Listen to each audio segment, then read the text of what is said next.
Hola, muy buenas tardes. Bienvenidos a este espacio Consultorio Sana. Quien les saluda es el doctor Cristian Luciano de Dios Olazábal, especialista en neurología, egresado de la Escuela Latinoamericana de Medicina en Cuba, hermoso país con hermosa gente, país donde también realicé la especialidad en Medicina General Integral y posteriormente Neurología en la Universidad Carlos J. Finlay, y mis rotaciones la mayoría en el Hospital Manuel Ascunce Domenech y eventualmente una rotación de neuropediatría en el Instituto de Neurología y Neurocirugía en La Habana. ¿Ya? Hacia el año 2015, finales del 2015, retorno a Piura, a mi tierra, y desde junio del 2016, Sana Clínica Belén me dio la oportunidad de integrarme al staff como especialista en neurología. Más o menos ese es mi recorrido hasta el día de hoy que estamos aquí, y agradezco a Sana por darme la oportunidad de estar aquí con ustedes para poder conversar y resolver algunas dudas. El tema que vamos a tratar es epilepsia en tiempos de COVID. ¿Ya? Para nadie es un secreto que la pandemia que estamos viviendo hoy en día nos ha cambiado la vida, los hábitos, y estamos constantemente atentos a las recomendaciones para poder reinsertarnos ya hoy por hoy a lo que es nuestra vida laboral, a nuestras actividades. Poco a poco pueden ir virtiendo sus preguntas y trataremos de irlas resolviendo y respondiendo en el transcurrir de la charla, de la exposición que vamos a dar. Muy bien. Para empezar, por epilepsia, ¿qué es la epilepsia? En realidad es una familia de enfermedades, la epilepsia, que se definen o son caracterizadas por un desorden cerebral con una predisposición duradera a que se generen crisis epilépticas, ¿ya? Con una repercusión neurobiológica, cognitiva, psicológica y por supuesto social. Los signos clínicos, los síntomas de las crisis van a depender de la región del cerebro que esté afectada. Fundamentalmente nos vamos a referir a la corteza cerebral, que es la estructura, digamos, más superficial de este órgano, el cerebro, que es el que se enferma en un paciente epiléptico. Y tengamos en cuenta que es el mismo órgano que se encarga del pensamiento, del razonamiento, de nuestras emociones, nuestros sentimientos, de analizar a través de los sentidos nuestro espacio, lo que tenemos alrededor en nuestro mundo, ¿no? Hablar de epilepsia en realidad es un tema muy amplio, muy complejo, por varios motivos, ¿ya?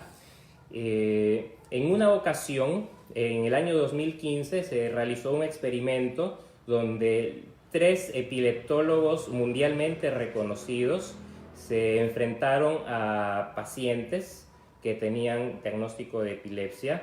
Se les mostró el electroencefalograma, que es el examen que se indica para un apropiado diagnóstico de la epilepsia. Estos tres epileptólogos tenían o daban un diagnóstico de un tipo de epilepsia diferente, interpretaban el electroencefalograma de manera diferente, y los tres proponían un tratamiento diferente para un mismo paciente, ¿ya? Así de compleja y de difícil es a veces la temática de epilepsia, incluso entre las personas más entendidas en el tema, ¿ya? Si hablamos de la epidemiología en el mundo, se dice que alrededor del 1% de la población mundial padece de epilepsia.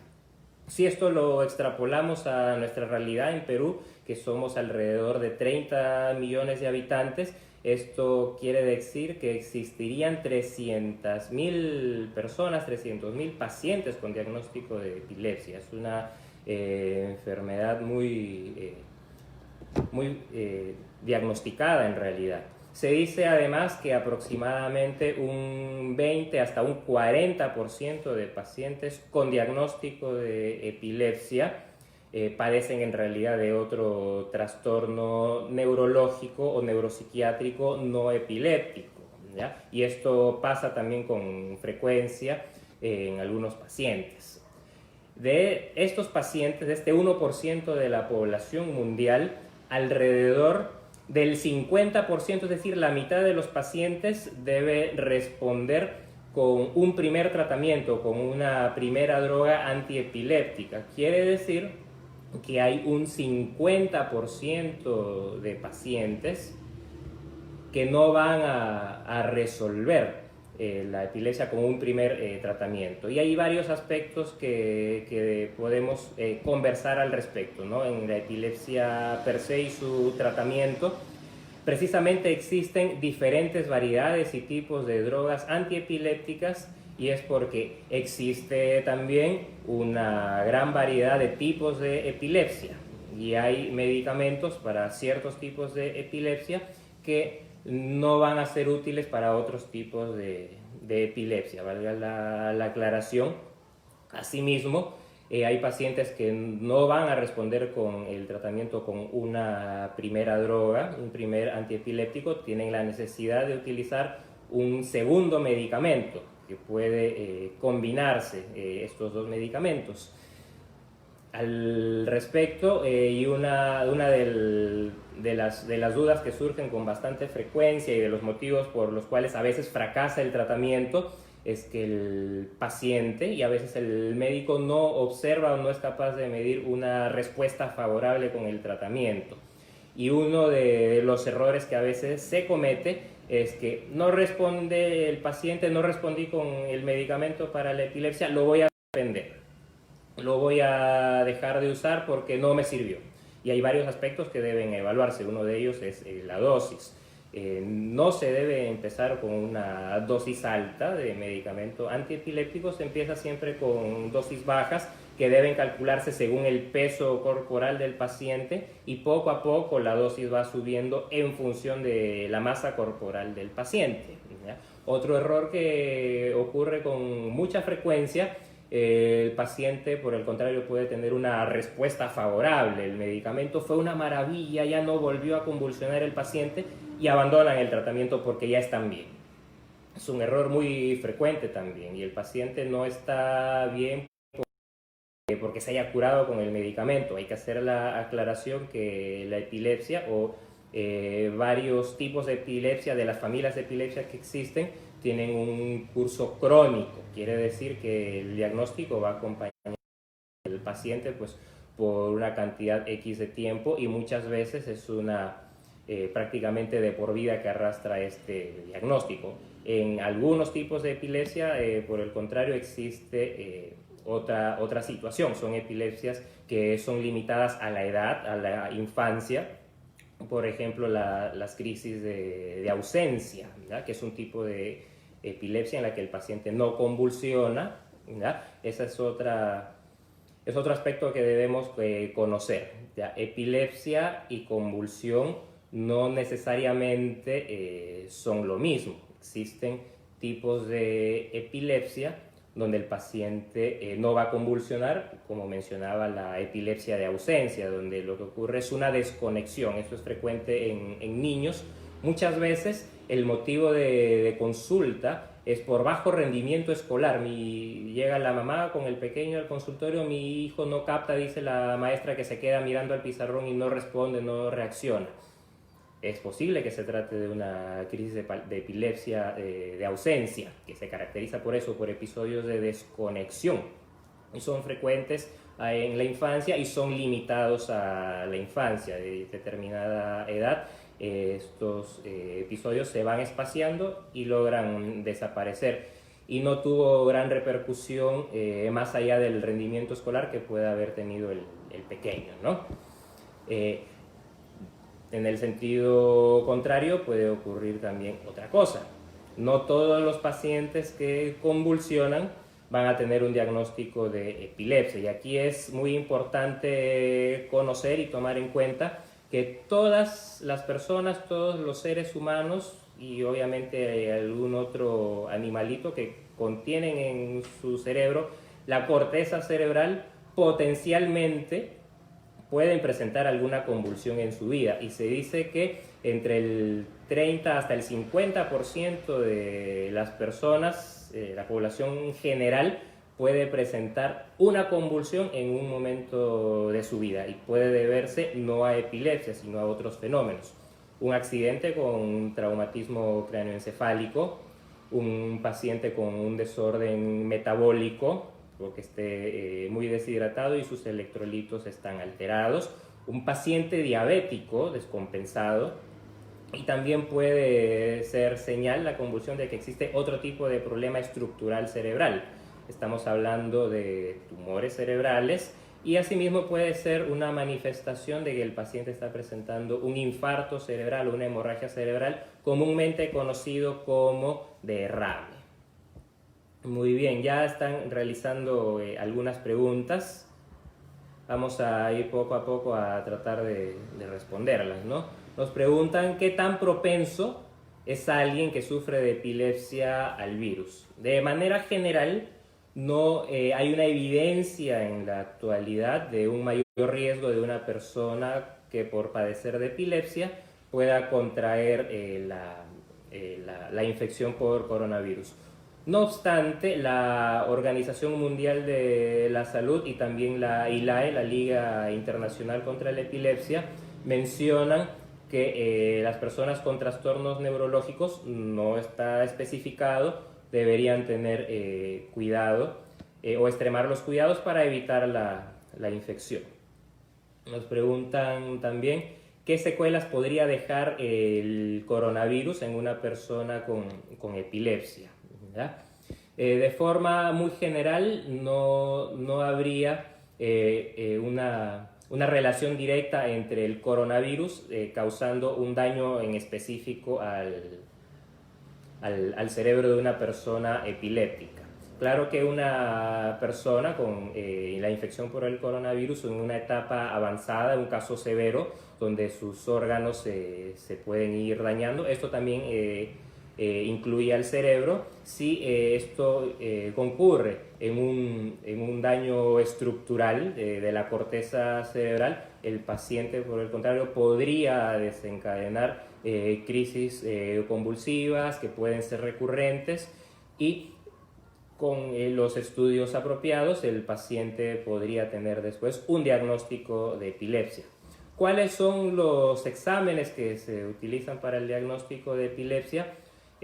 Son fundamentalmente dos exámenes, y hacer la aclaración que esto jamás va a sustituir a la práctica clínica del profesional, del especialista o el médico frente al paciente. Eso es invariable, y es incluso muy importante para poder definir el tipo de tratamiento que va a requerir el paciente, definir el tipo de síndrome epiléptico, porque hay síndromes epilépticos que van a responder a una serie de medicamentos, y hay otro tipo de síndromes epilépticos que responden a otra familia de antiepilépticos. Incluso en la antigüedad, y bueno, no en la antigüedad, estamos hablando de los años 90, el médico podía indicarle a la familia o al paciente que compren una videograbadora, y que en el momento que ocurra la crisis de grabarla, para que el médico pueda ver cómo es la crisis del paciente, y eso nos da a nosotros, los médicos, los neurólogos,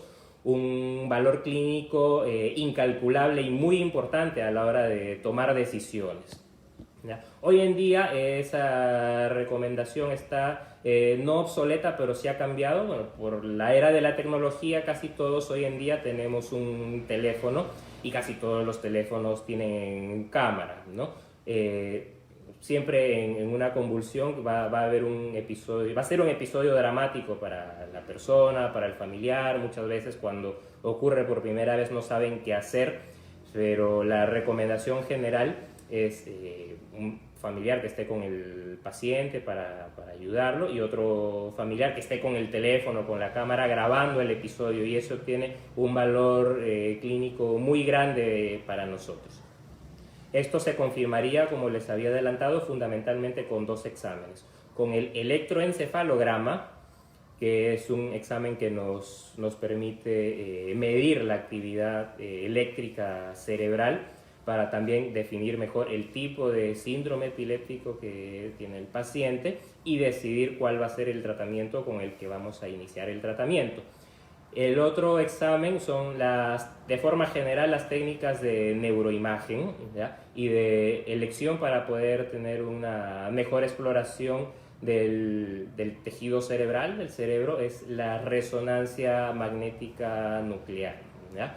Se puede utilizar también la tomografía dependiendo del contexto. A veces no tenemos acceso a una resonancia, a veces el paciente no cuenta con los medios económicos para hacerse una resonancia magnética. Muchas veces ocurre un primer episodio y lo que se tiene a la mano en el centro médico donde se atiende el paciente es la tomografía, que incluso es mucho más rápida su realización, ¿ya? Entonces, nos siguen haciendo preguntas. Doctor, hace una semana tengo dolor perenne en la cabeza, en el lado izquierdo. He sido medicada por un doctor a domicilio con meloxicam y paracetamol porque presentaba también un dolor en la espalda alta y toda la parte izquierda. Ya no duele, pero se siente un adormecimiento aún en la cabeza. Bueno, esto sale un poco del tema de la epilepsia. Mi primera recomendación es que acuda con un médico a consultorio o que solicite una teleorientación que se están brindando. Teleorientaciones, muchas personas todavía tienen miedo a salir de sus casas, no quieren exponerse. Puede solicitar una teleorientación y se le puede explicar mejor cuál es el motivo por el cual puede estar presentando esos dolores. Muy bien. Otra pregunta más que nos realizan. Doctor, tengo 40 días en tratamiento, me encuentro mejor, quiero saber que hay días en que el cuerpo se desvanece, yo estuve con COVID, ¿ya? Bueno, en la etapa de convalescencia en la que los pacientes se recuperan, después de una infección con la cual el cuerpo tuvo que batallar, el cuerpo obviamente va a necesitar recuperarse, tener una alimentación balanceada, ¿ya? Seguimos respondiendo las preguntas. Mi hijo tiene epilepsia desde los 13 años. Siempre que tenía crisis se encontraba durmiendo. Seguimos tratamiento al respecto de lo que tenía. Tomaba pastilla carbamazepina 3 veces al día. Con el transcurrir del tiempo, hoy actualmente tiene 32 años, su conducta cambió. Se ha vuelto violento, atrevido, desaseado. Le pegaba a las personas, escuchaba voces que le ordenaban a hacer todo esto. Ok, muy bien. Como les había comentado en un inicio, la epilepsia incluye una familia de síndromes en realidad, y los síntomas pueden deberse según la región del tejido cerebral que esté afectada, ¿no? Si es que está afectada la corteza occipital, donde radica el análisis visual de lo que vemos a través del sentido de la visión, valga la redundancia, pues los síntomas que pueden manifestarse son de tipo alucinatorio visual. Si la corteza que está afectada es la que se encarga de analizar el sentido del olfato, puede el paciente tener alucinaciones olfatorias. Y esto me recuerda a un paciente el cual precisamente sus crisis iban precedidas de un episodio de un aura en la que el paciente, cada vez que iba a tener una convulsión, ella lo sabía porque sentía a veces olor a yeso húmedo y a veces un olor desagradable que él lo representa como el plástico quemado. Y eso en algunos pacientes nos da la suerte de poder actuar a tiempo. El aura es todo el cortejo de síntomas que son la manifestación de que existe un problema en una región determinada y muy exacta de la corteza cerebral, y que esto puede ocurrir antes, durante o incluso después de que el paciente ha tenido o ha padecido la crisis. Cuando ocurre antes puede dar tiempo a que el paciente tome su medicamento o pueda acudir al centro de salud más cercano. Y para terminar de responder, cuando hay una afectación de la corteza que se encarga de analizar el sentido del oído, puede haber también alucinaciones auditivas, ¿ya? Que pueden ser tan sencillas, tan vagas como un sonido, un pitido, a veces llega a ser una melodía, o pueden ser tan complejas como voces, ¿ya? Canciones, melodías, a veces pueden ser voces, así que es una posibilidad que el paciente pueda tener un diagnóstico de una enfermedad psiquiátrica como es la esquizofrenia, pero también debemos pensar de que el paciente está presentando fenómenos alucinatorios como parte de la epilepsia. Y la mejor evidencia que podemos tener de esto es realizando un electroencefalograma para poder confirmar el diagnóstico, administrar tratamiento con antiepiléptico para ver cómo responde el paciente. Muy bien. Seguimos revisando algunas preguntas que nos están realizando. Quisiera saber, una persona que sufre de crisis convulsivas medicada con mención a Valcote, Keppra y fenobarbital, puede tomar las medicinas que se están utilizando contra el COVID, y menciona ivermectina e hidroxicloroquina, ¿ya? De forma general, no existe una interacción entre la mayoría de medicamentos que se utilizan para la epilepsia y los que se están utilizando para el tratamiento del COVID. Hacer la aclaración, perdón, que la hidroxicloroquina está siendo retirada o ya ha sido retirada de los protocolos de tratamiento para pacientes COVID y ya no se recomienda su uso, ¿ya? De forma general, el paciente con diagnóstico de epilepsia que contrae la infección que produce el COVID-19 debe continuar con su tratamiento antiepiléptico, ¿ya? Puede interactuar la ivermectina con estos antiepilépticos, con la inmensa mayoría no interactúa, ¿ya? Con las excepciones el fenobarbital y la fenitoína, que son medicamentos que hoy en día están casi en el desuso, todavía se siguen utilizando en diferentes lugares y por diferentes motivos, y lo que sucede en realidad es que la disponibilidad de ivermectina en pacientes que toman estos antiepilépticos se reduce hasta en un 50%, y por lo tanto debe valorarse o debería valorarse el uso de dosis algo más altas de lo que ya se ha recomendado. Nos preguntan también, para la epilepsia, la mejor medicina es el Keppra, ¿ya? Muy buena pregunta. Como les había mencionado, existen diferentes tipos de tratamientos para la epilepsia, porque existen diferentes tipos de epilepsia, ¿ya? No existiría un medicamento que es mejor o peor, todo depende más del tipo de epilepsia que tiene el paciente. Existen fundamentalmente dos tipos de epilepsia, las epilepsias, dos familias grandes, que es la epilepsia con crisis generalizada y la epilepsia con crisis parciales, ¿ya? ¿Por qué se caracterizan las crisis parciales? El mismo nombre lo describe, porque es solamente una parte del tejido cerebral la que se va a ver afectada, ¿ya? Y existe una familia de medicamentos para tratar este tipo de síndromes epilépticos. Y la epilepsia generalizada, donde existe una disrupción o una disfunción de toda la corteza cerebral, y existe una familia de medicamentos para este tipo de epilepsias. No existe un medicamento mejor o peor cuando hablamos de epilepsia. En resumen, depende más del tipo de síndrome epiléptico que se diagnostica para determinar o escoger el mejor medicamento para ese tipo de epilepsia o para este paciente. Muy bien, nos siguen preguntando, ¿la epilepsia tiene cura? Gran pregunta también. Y esto depende, ¿ya? Como les decía, hay epilepsias que son limitadas a la edad, a la infancia, y que son de carácter autolimitado. Llega un momento cuando el niño va creciendo que las crisis van espaciándose hasta lograr desaparecer. Existe la epilepsia mioclónica juvenil, es un tipo de epilepsia que tiene sus características propias, que por lo general tiene un buen pronóstico, que responde bien con el tratamiento.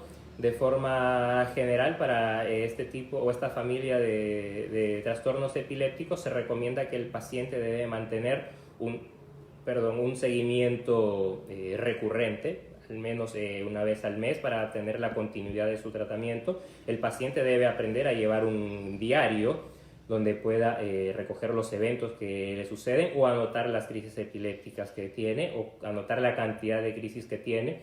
Si es que el paciente al cabo de 2 años se ha mantenido libre de crisis, puede evaluarse la retirada gradual y paulatina del tratamiento. Y si al cabo de 5 años este paciente no ha vuelto a tener o a repetir una crisis y no tiene algún hallazgo anormal en el electroencefalograma, que debe realizarse por lo menos una vez al año durante estos 5 años, pues el paciente prácticamente está de alta, ¿ya? Cuando existe un sustrato por el cual existe un daño estructural cerebral, que se evidencia sobre todo por un estudio de imagen como la resonancia, lo más probable es que estos pacientes tengan una cronicidad con el diagnóstico de epilepsia, y por lo tanto su tratamiento también debe ser crónico, ¿ya?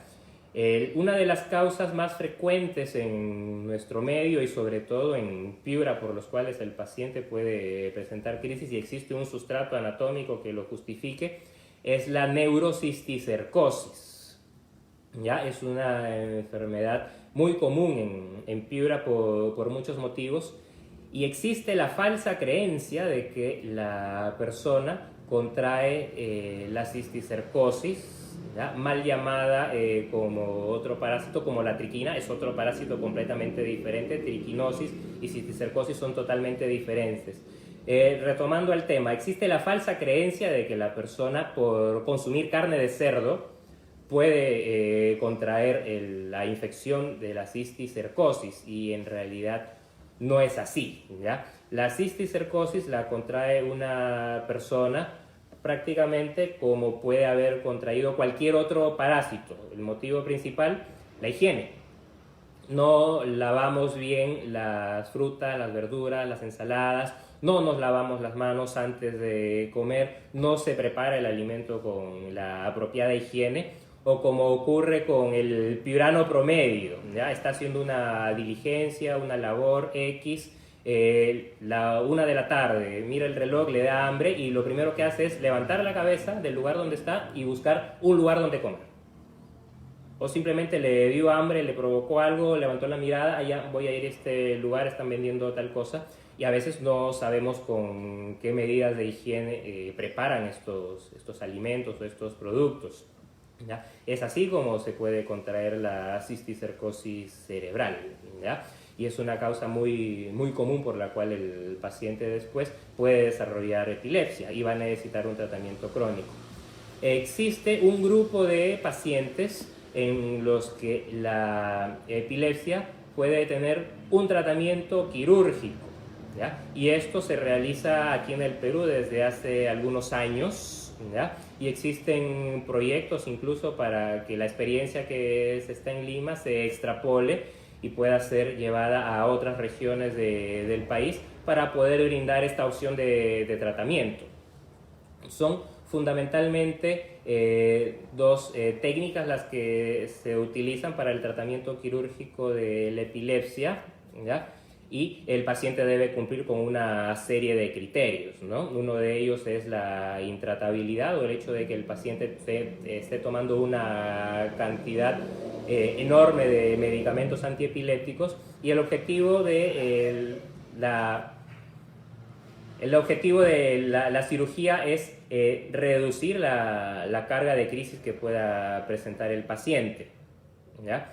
Reducir también la carga del medicamento. A veces enfrentamos a un paciente que se va a operar porque toma 3, 4 medicamentos, está enfrentándose no solamente a la epilepsia, sino a los efectos adversos que produce el medicamento. Entonces, con la cirugía ayudamos a que el paciente, al disminuir la cantidad de crisis que él presenta, se reduciría potencialmente la cantidad de medicamentos que está utilizando. Muchas veces el paciente presenta crisis que tienen un inicio parcial y que después, por una naturaleza neurobiológica, esta alteración anormal de un grupo de neuronas se propaga y se generaliza, se convierten las crisis parciales en crisis generalizadas. Y existen técnicas quirúrgicas que logran una desconexión de una estructura del cerebro llamada cuerpo calloso, que es la que conecta los cerebrales. Entonces, al realizar este procedimiento, estamos evitando que las crisis parciales se generalicen y son crisis que pueden ser manejadas de mejor manera y que reducen el impacto de la enfermedad. Hay que tomar en cuenta que el paciente, que por cada crisis generalizada que presenta el riesgo de presentar un estatus epiléptico o un estado de mal epiléptico. ¿Qué significa esto? El paciente puede presentar crisis mantenidas en el tiempo y esto puede ser tan corto como 5 minutos. El paciente no se recupera, se mantiene en crisis o vuelve a convulsionar sin haberse recuperado. Es el criterio de estatus. Y existe precisamente porque si es que no se trata apropiadamente, el paciente puede continuar si es que no recibe medicamento y esto puede desencadenar incluso en la muerte. ¿Ya? Por eso existe un criterio de estado epiléptico, porque necesitan estos pacientes en un área de urgencias, obviamente, un tratamiento más enérgico para poder rescatar al paciente. Muy bien. Nos preguntan, ¿cómo controlar las crisis epilépticas en esta coyuntura? Bueno, gracias por la pregunta y es muy general, ¿ya? Como todos sabemos, muchas personas tienen miedo todavía a salir de sus casas y no solamente es la epilepsia, sino muchas enfermedades las que prácticamente han dejado de verse y han desaparecido de los centros de urgencia porque prácticamente todos los recursos están encaminados a la atención de pacientes con infección por COVID, ¿ya? De forma general existen medicamentos que pueden ayudar a controlar las crisis en un paciente epiléptico conocido. La recomendación es que tenga contacto con su médico tratante y que le explique qué es lo que debe hacer, el medicamento que debe administrarle. Casi siempre son medicamentos que se pueden administrar debajo de la lengua, que se absorben fácil, se disuelven rápido y ayudan a aminorar las crisis. Y tendría que acudir el paciente a un centro médico, un centro de urgencias, si es que estas crisis no cesan o se prolongan en el tiempo y obviamente ya no van a resolver con una medida en casa, ¿ya? Tenemos que tomar en cuenta que el órgano que está enfermo en la epilepsia, como dije en un inicio, es el que se encarga de otras funciones, de las emociones, nuestros sentimientos, y la coyuntura que nos ha tocado vivir es bastante adversa y están los pacientes y de forma general la población expuestas a situaciones que generan ansiedad, que generan estrés, que generan depresión, ¿ya? Y bajo este contexto las personas epilépticas pueden ser más susceptibles, ¿ya? Es importante recalcar que la disciplina es muy importante al momento del tratamiento de la epilepsia, y disciplina es más allá de cómo cumple el tratamiento el paciente epiléptico, si lo toma en sus horarios, si toma la cantidad apropiada de disciplina. Va más allá de eso, va sobre los aspectos de estilo y calidad de vida y sobre los que debemos aprender a llegar al paciente. ¿Qué entendemos por estilo y calidad de vida? El paciente necesita una rutina de actividades y esto incluye la cantidad de horas que debe dormir, y esto es ajustado a la edad. En un paciente, en una persona adulta, lo recomendado es una duración de un sueño entre 6 y 8 horas. Tanto la falta de sueño como el exceso de sueño predisponen a que una persona epiléptica pueda descompensar su enfermedad. De igual forma, el ritmo que llevan de alimentación, sus 3 comidas diarias deben tener un ritmo estable, procurar no saltar las comidas o no mover mucho estos horarios. para poder ayudar a que el paciente esté despejado de ideas que puedan propiciar la ansiedad, la tensión, el estrés. Debemos tratar de dedicarnos a hábitos que puedan resultar placenteros para el paciente, ¿ya? Y también de esto hay que hacer hábito, como escuchar música, pintura, tocar un instrumento. Hay quienes gustan de escribir, hay quienes gustan de tantas formas que existen de entretenimiento y son al gusto al gusto del paciente. ¿Ya? Hola Tiago, saludos. Nos preguntan, ¿qué es la pseudoepilepsia en niños? Hace unos días perdió el conocimiento y cayó al piso mi hija, la levanté, la vi inconsciente con los ojos abiertos. Luego de unos segundos se recuperó, solo me dijo me dormí. Me dijo que podía tratarse de una pseudoepilepsia. ¿Ya? Buena pregunta. Pseudoepilepsia, ¿ya? Hoy en día esto se conoce como trastornos paroxísticos no epilépticos, que muchas veces pueden confundirse con epilepsia, ¿ya? Y es también otro grupo, otra familia de enfermedades, algunas de origen cerebral, algunas tienen un origen no neurológico, ¿ya? Motivos por los que el paciente puede caer, perder conciencia, existen varios, ¿ya? Y no necesariamente deberse a epilepsia. Muy bien. Doctor, tengo un familiar con epilepsia, le duele el lado derecho de la cabeza, me dice que siente que le quema. ¿Qué puede hacer? Bueno, lo primero, solicitar la atención por un profesional, de preferencia por un neurólogo, ¿ya? Esto puede estar relacionado con la epilepsia, si es que está afectada o hay una afectación de la región de la corteza cerebral que se encarga de la sensibilidad de esa región, o puede deberse a otro tipo de problemas. A veces asociamos o pensamos que un dolor de cabeza se debe a un problema de la cabeza, a un problema cerebral. No siempre es así. Muchas veces olvidamos que la cabeza se asienta sobre una base, sobre una columna. La columna vertebral y el cuello en su porción cervical es también parte de la columna. Muchas veces es ahí donde radica el problema y debemos saber enfrentarlo y saber tratarlo. Muy bien. Doctor, buenas tardes. Mi madre tiene 78 años y tiene epilepsia tardía. Es hipertensa y sufre de bronquios, es alérgica. Siempre escucha un ruido en el oído derecho que le molesta, pero está al día con las pastillas de la hipertensión. Le han dado paracetamol, prednisona porque tiene una infección en la garganta. ¿Alguna recomendación sobre el cuidado de epilepsia? Muchas gracias. Bueno, Janina, gracias por la pregunta. La principal recomendación, sus tratamientos de base, tanto para la epilepsia como para la hipertensión arterial, deben mantenerse. Estas enfermedades bien tratadas y bien controladas permiten que el paciente pueda llevar una vida dentro de la normalidad, ¿ya? Los problemas que atiende el especialista en oído, nariz y garganta, y estos tres órganos que acabo de mencionar se correlacionan, se comunican y se estudian por una misma especialidad y no por gusto, pueden desencadenar en síntomas de este tipo, ¿no? Mantenga los cuidados, las recomendaciones que le hizo su médico. Si es que esto persiste a pesar de que ya resolvió el problema por el cual se atendió con el especialista en otorrino, podría acudir con el neurólogo. Muy bien. Nos siguen preguntando, doctor, tengo un familiar que es epiléptico a raíz de una fiebre fuerte que tuvo cuando era niño. Toma cerca de 12 pastillas diarias y esto podría causar daño en otros órganos por la cantidad de pastillas. Bueno, es una cantidad importante de medicamentos que toma, ¿ya?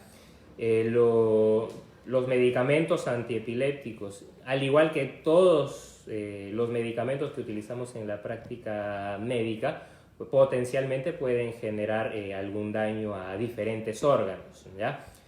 Hay medicamentos, por ejemplo, el ácido valproico, ¿ya?, que se metaboliza en el hígado, ¿ya? ya conocido deberíamos, o el médico debería indicar cada cierto tiempo pruebas de función hepática, fundamentalmente transaminasas y bilirrubinas, para poder conocer si es que el paciente presenta un daño en el hígado, un daño hepático, que potencialmente puede ser a consecuencia de alguno o de los medicamentos que utiliza, ¿verdad? Esto también permite tomar decisiones respecto a la dosis. Quizás es muy alta, hay que reducirla. Quizás es tiempo o es necesario que el paciente tenga un cambio en el tratamiento que utiliza. Doctor, ¿la epilepsia causa algún retardo cognitivo en la persona a lo largo del tiempo? Muy bien.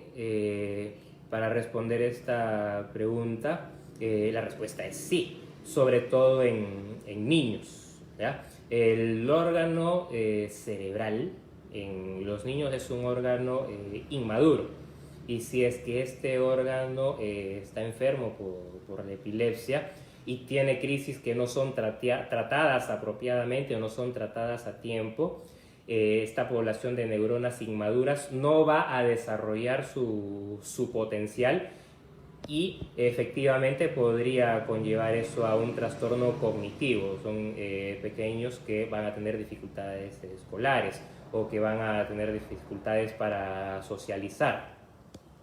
Muy bien.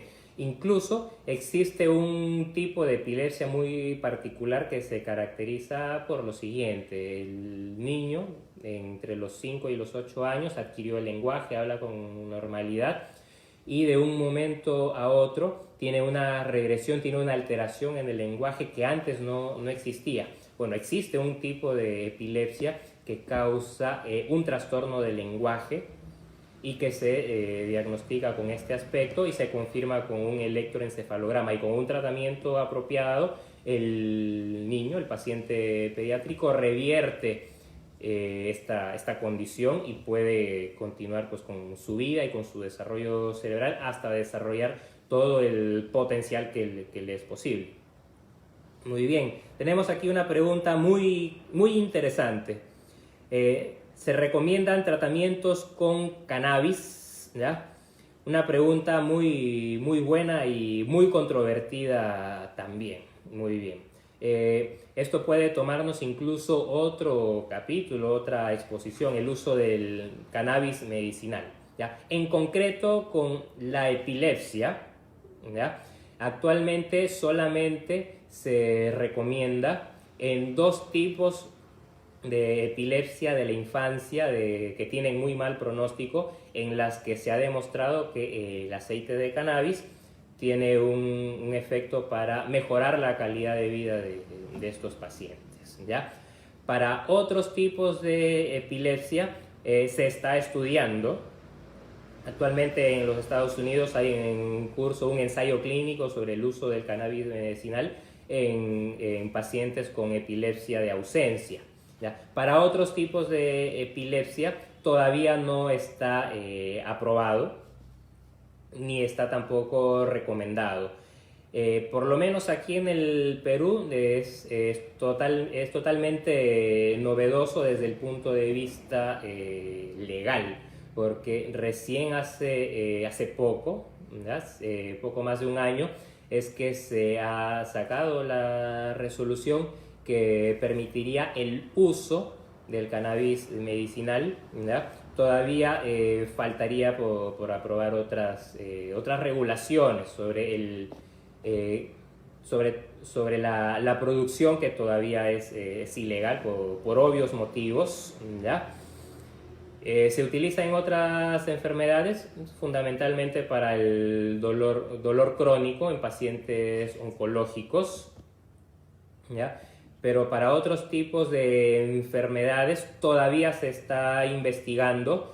No tenemos una respuesta ni positiva ni negativa. Esperemos que en algún momento lo tengamos y se convierta esto en un medicamento que nos permita tratar, ¿ya? El otro lado de la moneda, ¿cuál es? ¿Ya? Que se intenta vender el cannabis medicinal como la cura para todos los males, Y esto se puede representar en varias esferas, en varios aspectos. El primero, que se comience a usar para casi todo y que no se sepa cuáles son los efectos biológicos que pueda tener en otros pacientes con otras enfermedades. Es más, con el uso del cannabis medicinal también debemos tener cuidado con realizar las pruebas de función hepática, sobre todo en niños pequeños, ¿ya? Y debe tratarse no como un medicamento naturista que no me va a hacer daño, ¿no? Que si lo utilizo no va a pasar nada, que si lo utilizo o no lo utilizo no va a haber diferencia. No, sí puede haber diferencia. El uso de cannabis puede conllevar a un daño hepático igual que cualquier otro medicamento que se metaboliza en el hígado,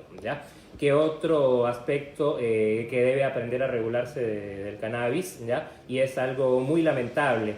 Existen personas sin corazón, incluso colegas, y con vergüenza lo digo, que lamentablemente se dedican a comercializar el producto. Y a veces revisamos el medicamento, la caja, el frasquito, y es un sticker hasta mal puesto de un medicamento que no tiene un registro sanitario. Por ley, aquí en el Perú, todos los medicamentos que circulan, que se comercializan, que se venden, deben tener un registro sanitario de que están aprobados por la DIGEMIT, ¿ya? Y es algo muy importante al momento de fijarlos. Vemos el medicamento, no tiene ni una referencia, ni una dirección, vienen sin prospecto, ¿ya? Vienen sin un registro sanitario de la DIGEMIT. Y a veces es un producto adulterado, a veces es hasta aceite de cocina, aceite de girasol, aceite de oliva, en fin, tantas barbaridades que han sucedido al respecto, ¿ya? Ojalá que en algún momento tanto la ciencia como la legislación puedan encontrar un punto en común que permita que el uso de medicamentos como el cannabis pueda llegar a las personas que realmente lo necesiten y con un criterio real, un criterio médica y científicamente sustentable, ¿no? Muy bien, vamos a seguir revisando preguntas. ¿Cómo debería ser la calidad de vida en pacientes con neurocisticercosis? Ya. Bueno, de forma general, si estos pacientes deben cumplir con las recomendaciones médicas y deben cumplir con el tratamiento que se les indica. Si son pacientes que desarrollaron epilepsia, por supuesto deben cumplir con su tratamiento, más las recomendaciones generales, los hábitos de sueño, sus hábitos de alimentación y los hábitos de higiene, muy importante. Muy bien. Doctor, buenas tardes. Hace un año tuve un accidente, me diagnosticaron TEC severo. Hace una semana convulsioné 5 veces, no recuerdo nada y desde ahí tomo fenitoína y levetiracetam. No he vuelto a convulsionar, pero me duele la parte derecha de la cabeza. ¿Qué debería hacer? Bueno, debe solicitar atención por un especialista.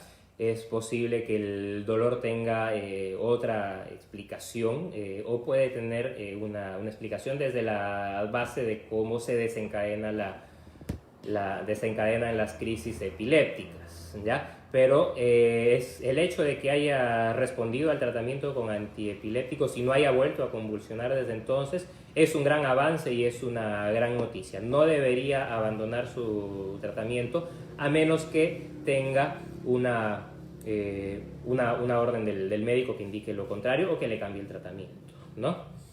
Nos preguntan, ¿existen mitos sobre las crisis epilépticas que el afectado puede morderse la lengua? ¿Qué debe hacer para prevenir eso? Bueno, durante una crisis epiléptica el paciente no es consciente ni es capaz de controlar los movimientos que realiza durante la crisis, ¿ya? Y esto involucra prácticamente la generalidad de todos los músculos del cuerpo, ¿ya? Y esto incluye los músculos de la masticación, de la mandíbula, y el paciente durante una crisis puede morderse la lengua, ¿ya?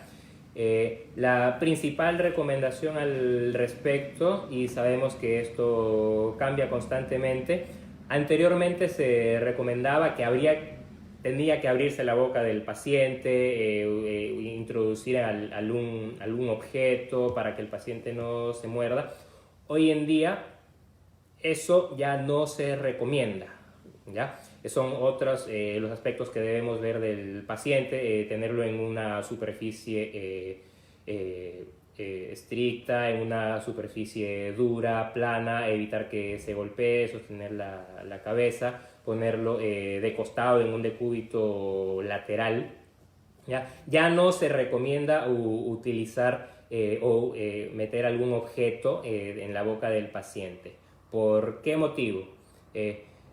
Recordemos, como les había mencionado, el paciente no controla en esos momentos sus movimientos ni su fuerza, y el grado de contracción de los músculos de la mandíbula en ese momento es hasta 5 veces la fuerza que utiliza un paciente de manera voluntaria cuando está consumiendo un alimento o está mordiendo un alimento mientras está comiendo.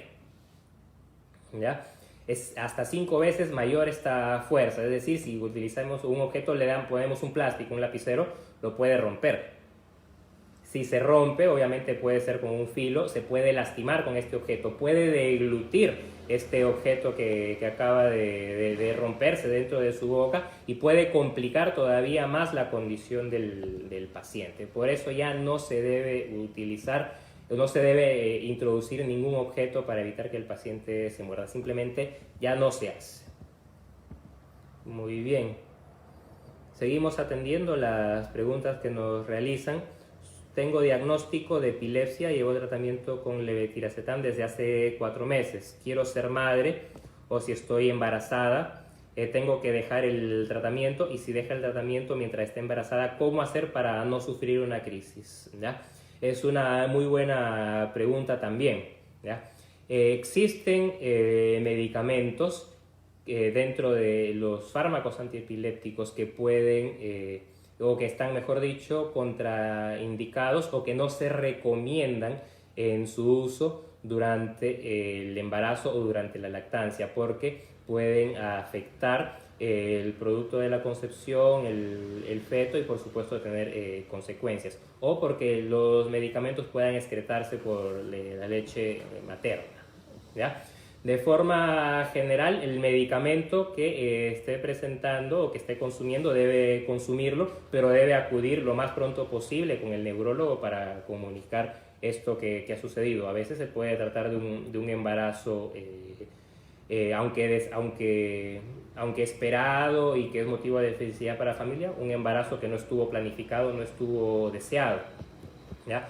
Se debe hacer un ajuste de dosis con algunos medicamentos. En algunos casos se debe incluso sustituir o rotar el medicamento para disminuir el riesgo de malformaciones fetales, ¿ya? El riesgo siempre va a existir con los medicamentos. Con algunos es mayor, con algunos es menor. Y lo que tratamos de hacer es cambiar el medicamento. Si está consumiendo un medicamento que podría causar o que tiene un alto riesgo, cambiarlo por un medicamento que represente un riesgo menor, ¿ya? Y en el caso de la lactancia es de manera similar, aunque la recomendación general es que la madre continúe con el tratamiento, incluso dando la lactancia. Algunos de estos medicamentos pueden difundir a través de la leche materna y obviamente pasarían al pequeño. Pero es una cantidad tan minúscula, tan pequeña, a veces poco significativa, que esto no representaría un riesgo para la salud del pequeño lactante. Obviamente en medicina 2 y 2 no es 4, nada es absoluto, ¿ya?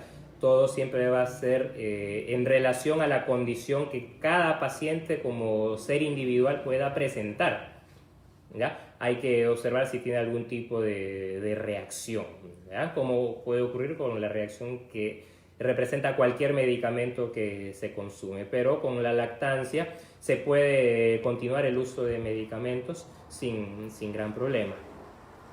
Muy bien. Las crisis epilépticas causan secuelas, ¿ya? En realidad es al revés como sucede. Problemas que puedan generar una secuela estructural a nivel cerebral potencialmente pueden desencadenar en el paciente crisis epilépticas, y una de las causas más frecuentes son los derrames cerebrales, ¿ya? Un paciente hipertenso, diabético, es propenso, si no se trata o cuida apropiadamente, a presentar un derrame cerebral, y si este ocurre en una región elocuente, es decir, si ocurre en la corteza cerebral y puede generar un daño estructural, este paciente tarde o temprano, en cualquier momento, puede desarrollar crisis epilépticas, y el tratamiento debe iniciarse para prevenir las crisis si es que ocurre una de estas. Si es que ocurre en una región no elocuente del cerebro, pues su tratamiento fundamentalmente es para prevenir la aparición de un nuevo derrame, pero si no ha tenido convulsión, si no ha desarrollado epilepsia, no tendría necesidad de utilizarlo. Muy bien. Vamos a ver si podemos resolver algunas preguntas más, aunque habíamos preparado un bloque con preguntas frecuentemente realizadas, ¿no? Muchas ya las hemos resuelto en el transcurso de este conversatorio. Muy bien. ¿Algún medicamento anticonvulsivo aumenta el riesgo de infección por COVID? La respuesta es no, ¿ya? Excepto en casos muy puntuales, en tipos muy específicos de epilepsia, donde se utilizan medicamentos como ACTH para el síndrome de West sobre todo, y everolimus, que es un medicamento que actúa sobre el sistema inmune. Después, por otro lado, los fármacos diseñados para el tratamiento de la epilepsia no representan un riesgo de infección del paciente por COVID. Muy bien. Las convulsiones empeoran o pueden ser más frecuentes en un paciente con epilepsia que se ha infectado por COVID. No hay una información en estos momentos que sugiera que exista algún riesgo de que las crisis empeoren, ¿ya? Sin embargo, las personas que se enferman por COVID y desarrollan una enfermedad de manera severa, ¿ya? Y a través de sus pulmones no entra suficiente cantidad de oxígeno, varios órganos del cuerpo pueden dañarse, incluyendo el cerebro. El cerebro necesita fundamentalmente dos moléculas para poder funcionar bien. Necesita oxígeno y necesita glucosa. Si alguno de estas dos moléculas no llega en las cantidades o proporciones adecuadas al cerebro, el cerebro va a dañarse, y claro que sí, pueden ocurrir crisis epilépticas, y si el paciente ya tiene un diagnóstico de epilepsia, sus crisis pueden empeorar. Nos preguntan, ¿es verdad que se pierden las neuronas cuando tienes crisis epilépticas? La respuesta también es depende, y aquí es muy importante la edad del paciente. En un cerebro inmaduro como el que puede ser el de un niño, la recurrencia de crisis epilépticas, si es que no es tratado apropiadamente, va a propiciar la reducción de la población de neuronas en estos pacientes en la edad pediátrica. Muy bien. Ajá. Ha sido una hora la que ha durado esta transmisión. Quería agradecer su presencia, su atención. Probablemente nos veamos en una nueva transmisión, ¿ya? En otro tema a través de este mismo canal. Por motivos de la cuarentena, obviamente, las atenciones ambulatorias todavía están siendo limitadas en la clínica. Algunas redes están brindando ya atención tanto presencial como teleorientaciones. Pueden solicitar un médico a domicilio. En el caso de Lima, llaman al 635-5000, ¿ya? pueden utilizar el aplicativo de Sana, pueden solicitar una asesoría a través de Doctor Online. En el caso de Piura, pueden coordinar llamando al 626100, ¿ya? Nuevamente, gracias por su atención, gracias por estar aquí, gracias por sus preguntas. Algunas no han sido respondidas, vamos a tratar de responderlas después de la transmisión. Y bueno, que tengan todos muy buenas tardes y gracias por su confianza y por su tiempo.